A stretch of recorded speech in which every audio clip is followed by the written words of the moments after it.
उत्तर प्रदेश की उस आधारशिला को सुदृढ़ करने के लिए अभी से अपने कार्यक्रम प्रारंभ भी कर दिए हैं।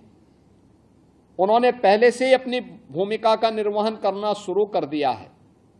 अलग अलग क्षेत्रों में अलग अलग कार्य हो रहे हैं और उसी दृष्टि से जो परिवर्तन आया है पिछले 8 वर्षों में, याद करिए 2016-17 में उत्तर प्रदेश की कुल जो आय थी, जीएसडीपी थी, हमारी जो अर्थव्यवस्था थी उत्तर प्रदेश की, ये देश के अंदर 7वें-8वें स्थान पे आती थी और इसमें कुल पूंजी थी 12,75,000 करोड़ की और यह उत्तर प्रदेश उस समय प्रति व्यक्ति आय का जो एवरेज था वो मात्र 43,000 रुपया था और मात्र इन 8 वर्षों में हम लोगों ने इसे बढ़ा करके उत्तर प्रदेश की जीएसडीपी को इस वित्तीय वर्ष के अंत तक हम 35 लाख करोड़ तक पहुंचा रहे हैं।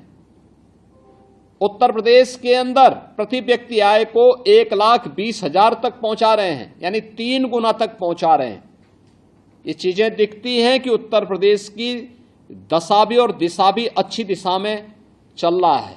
आपने अभी 4 दिन पहले देखा होगा, देश भर के टीवी चैनल इस बात को दिखा रहे थे कि उत्तर प्रदेश देश की सबसे बड़ी आबादी का राज्य है और रेवेन्यू सरप्लस राज्य है।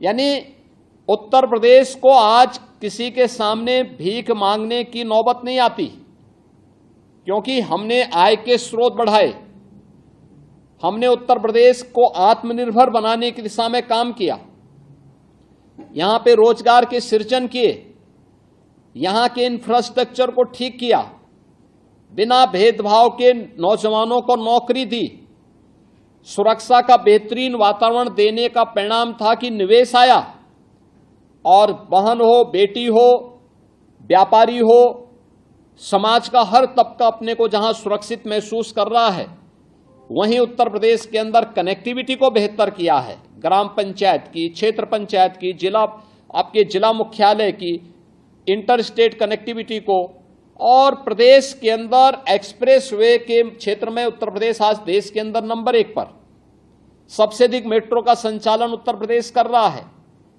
देश की पहली रैपिड रेल उत्तर प्रदेश चला रही है। देश के अंदर पहला इनलैंड वाटरवे वाराणसी से हल्दिया के बीच में उत्तर प्रदेश के अंदर संचालित हो रही है। देश का पहला रोपवे ट्रांसपोर्ट की दृष्टि से वह उत्तर प्रदेश के अंदर वाराणसी में बन रहा है। ऐसे ही अलग अलग सेक्टर में काम हुए हैं और बड़े पैमाने पे काम हुए हैं। परिणाम क्या है? उत्तर प्रदेश देश की सबसे बड़ी अर्थव्यवस्था बनने की ओर अग्रसर है। 8 साल पहले जो हम 7वें-8वें स्थान पर थे, आज नंबर 2 स्थान पर आ गए हैं और अगले 4 साल के अंदर उत्तर प्रदेश नंबर 1 स्थान पर आएगा। एक महत्वपूर्ण परिवर्तन होगा और आप याद करिए, उत्तर प्रदेश नंबर 1 पर आएगा, आप सबका भी गौरव और आपका सम्मान भी बढ़ेगा। और उसी उत्तर प्रदेश को और आगे बढ़ाने के लिए आप सभी के सहयोग के लिए आज मैं सभी ग्राम पंचायतों के साथ संवाद बना रहा हूं और मेरे ये वर्चुअल संवाद का ये पहला कार्यक्रम है जिसमें विकसित उत्तर प्रदेश के लिए आप सबके समर्थन को मैंने मांगा है। मैंने इसीलिए हर ग्राम पंचायत से अनुरोध किया था कि आप सभी लोग अपने सदस्यों के साथ वहां बैठिए, मैं उनसे कुछ अपील करना चाहूंगा। मेरा पत्र आप लोगों को प्राप्त हुआ होगा। मैंने कुछ साहित्य भी आपके लिए उपलब्ध करवाने के लिए कहा था, वो साहित्य आपको प्राप्त हो गया होगा और नहीं हुआ होगा तो मैं सभी जिला प्रशासन से कहूंगा कि तत्काल ग्राम पंचायतों को वह साहित्य भी उपलब्ध कराएं। फोल्डर है, पुस्तिका है और भी अन्य चीजें हैं, आप उसको देखिए क्या प्रगति होती है और कैसे प्रगति होगी। आपके आने वाली पीढ़ी का भविष्य कैसे अच्छा होने वाला है उसके बारे में भी, के बारे में उस कार्य योजना को तैयार करने के लिए आपका समर्थन हमें चाहिए। और प्रधानमंत्री जी ने देशवासियों को इसके लिए विकसित भारत के लिए 2047 के लिए एक शताब्दी संकल्प 2047 बनाने का आह्वान किया है। इसके लिए उन्होंने कहा कि 5 प्रण हर भारतवासी को लेने होंगे। 5 प्रण ये, एक, हम गुलामी के अंशों को समाप्त करेंगे, यानी गुलामी की जो मानसिकता है उस मानसिकता को हमें दूर करना होगा। दूसरा, विरासत का सम्मान करेंगे। तीसरा, प्रधानमंत्री जी ने जो बात की कि विरासत का सम्मान करेंगे, और तीसरा उन्होंने कहा सेना, अर्धसेना और जवानों की यूनिफॉर्मधारी फोर्स का सम्मान करना, पूर्व सैनिकों का सम्मान, स्वतंत्रता संग्राम सेनानियों के प्रति श्रद्धा का भाव, देश की सीमाओं की सुरक्षा करने वाले, देश की आंतरिक सुरक्षा के लिए अपना बलिदान देने के लिए तैयार जवानों के लिए एक सम्मान और श्रद्धा का भाव हमारे मन में होना चाहिए।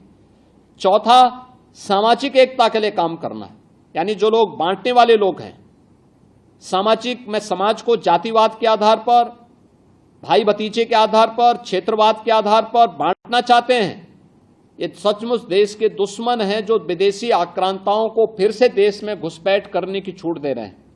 और पांचवा, नागरिक कर्तव्य। हर व्यक्ति अपने अपने कर्तव्यों का निर्वहन करेगा तो हम इन पंच प्रण के आधार पर विकसित भारत के संकल्प को पूरा कर पाएंगे। और इस पंच प्रण के आधार पर ही आपको इस संकल्प से जुड़ने के लिए आज मैं आपके साथ वर्चुअल संवाद बना रहा हूं।